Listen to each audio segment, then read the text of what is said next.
Hi everyone and welcome to Hired or Fired.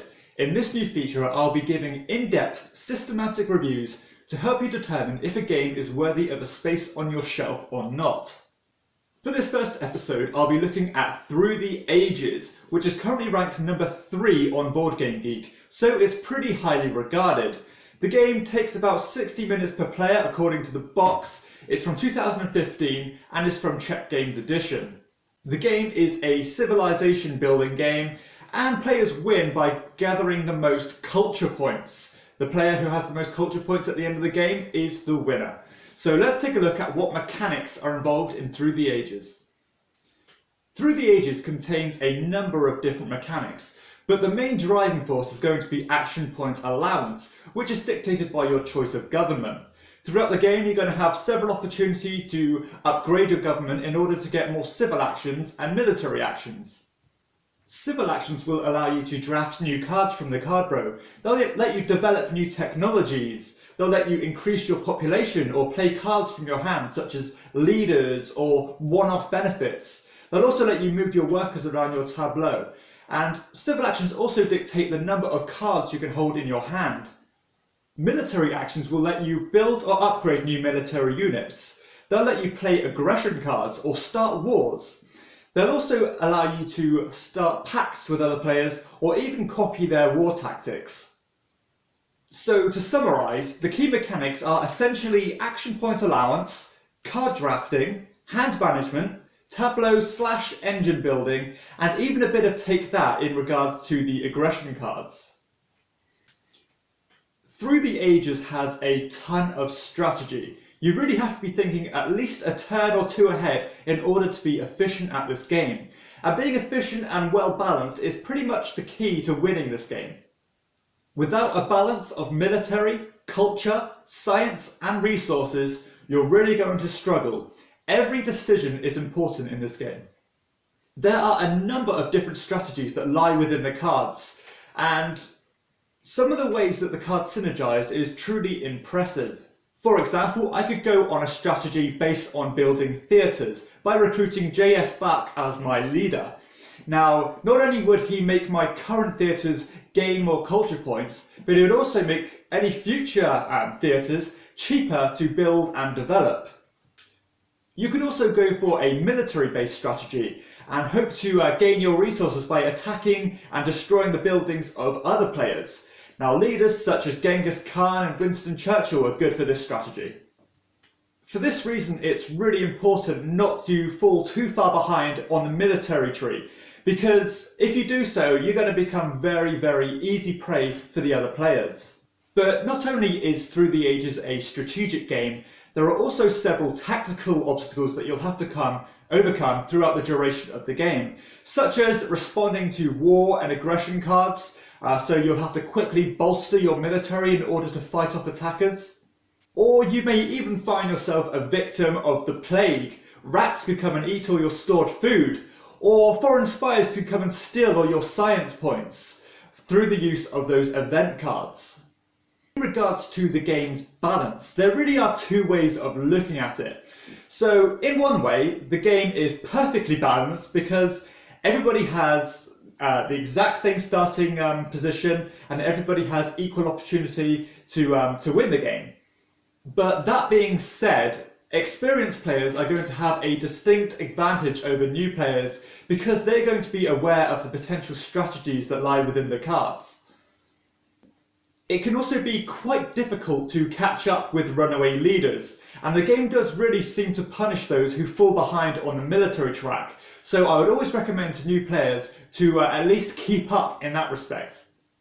Now, there are a couple of draftable catch-up cards in order to counter the military deficiency, but again, I would completely stress to new players not to fall too far behind on the military track because you will be punished. Rules-wise, there really is a bit of a learning curve with Through the Ages. There is quite a lot of information that's going to be thrown at you, so maybe your first game should be used as more of a practice game. But once you've played a couple of times, or even once, then you're really going to start to understand how everything links together. And To be honest, once you are over that initial hurdle, the game is pretty intuitive and quite simple to understand. Now, I think Through the Ages really excels in its replayability. There really are so many paths to victory and so many different cards to draft. Every turn leaves you wanting to do more, and it's one of those games where by the time you finish, you just want to play again as soon as possible in order to improve upon the mistakes you made the last time you played. Through the Ages really does get better the more and more you play it. So let's talk about the game's player interaction. So for the most part, you're going to be mostly focusing on your own civilization, and kind of the interaction is going to come from the card drafting, you know, by taking the cards that other players want and then taking the cards that you want. However, there can be some pretty nasty and destructive plays through those aggression cards and war cards. So be prepared to have your city potentially destroyed. There is also some really cool interaction in regards to the pacts you can make with other players, because there are a number of different trade agreements you can make that could be mutually beneficial between two players. And I think that's a really, really neat addition, that the interaction doesn't only come from a destructive point of view, but you can also work together. There's no avoiding that Through the Ages takes a very long time to play, much more so than the box indicates. So the game kind of gets a lot of flack for that reason, but to me, it doesn't really matter as long as the fun and the kind of the depth warrants the time it takes. And for me, Through the Ages completely exceeds the time it takes, because you are going to be constantly engaged throughout the whole process. And the time is going to absolutely fly by as you play this. Now, I do feel compelled to say that I personally wouldn't recommend playing the game at 4 players, because each player's turn does take a substantial amount of time, so the downtime can be pretty crippling at that number. But at 2 to 3 players, I think it works fantastically. The downtime isn't too bad, so the game is going to tick along quite nicely. Through the Ages does feel very, very epic, and it is really rewarding to watch your own civilization develop and grow as you play. And to me, if the game was condensed down to 1.5 hours to 2 hours, then I don't think you're going to get that same level of investment and feeling from the game. So to me, the playtime is completely warranted, and that's all I have to say regarding the time investment. Now, for what is essentially a Euro game, Through the Ages is dripping with theme. From the events deck to the individual powers of the leaders, to colonising new land, and even copying people's military tactics. For me, Through the Ages is a really thematic experience, and I'm so impressed with how they've embedded the theme in a very kind of mechanical game. So I personally find it very immersive and cannot fault the theming of this game. So let's take a closer look at the components here.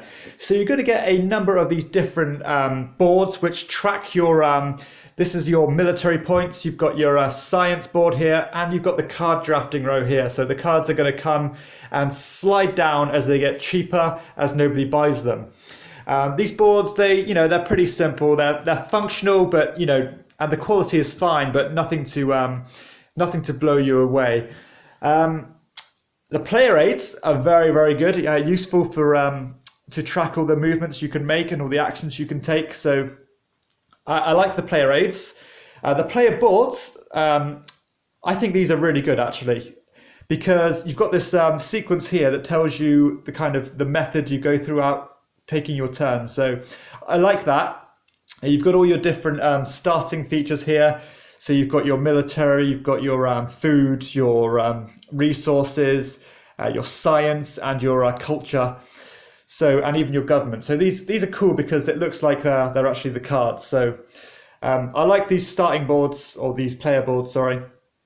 They're good for keeping track of all your cubes. But something I will say is that with all the cubes that come with it that track your kind of population and your resources, they can be quite fiddly. If you knock the board, for example, they're going to go flying all over the place. So be careful with that. You've got all your kind of points trackers here. These are fine little wood components, and you get stickers to stick on them. Again, very, very functional, but nothing truly impressive. The cards that come with the game are all these very small cards, which typically I don't like, but in this game, because you get so many cards, it doesn't really bother me. The artwork is, it's okay. I like it personally, but it's nothing, again, that's truly impressive. But again, it's not a kind of a game that's about the artwork and presentation. So overall, I think it's a good quality of components, but again, it's nothing that's going to blow you away. I must say, for the value of the game, I think it's tremendous. You're going to get a lot for your money, a lot of playing time, because the game isn't actually overly expensive. So that's what I think about the components of the game. Okay, so overall, I think Through the Ages is more than worthy of its place amongst the board gaming elite. I can't think of a game that offers such a rich gaming experience while still being so geniusly wrapped within its theme. If you have the motivation to overcome the initial learning curve and have the time to invest in getting it to the table, then you are going to be absolutely blown away with this game. Now, I appreciate that a game of this magnitude isn't going to appeal to casual gamers. It's going to be too fiddly, too heavy, and too time-consuming for that demographic. But if you are a more heavy gamer, you want a strategic experience, you want something to try loads of different things, and you want the replayability while still being invested in the theme, then I could not recommend Through the Ages enough. This game is going to be for you, and I promise you, you will not be disappointed. So for being a leader in its field and being a truly strategic masterpiece, I officially classify Through the Ages as outstanding. If you've enjoyed the video, please hit like and subscribe to my channel, and check out my other videos for more board game related content. For everyone else, I'll see you next time on Chairman of the Board. Bye.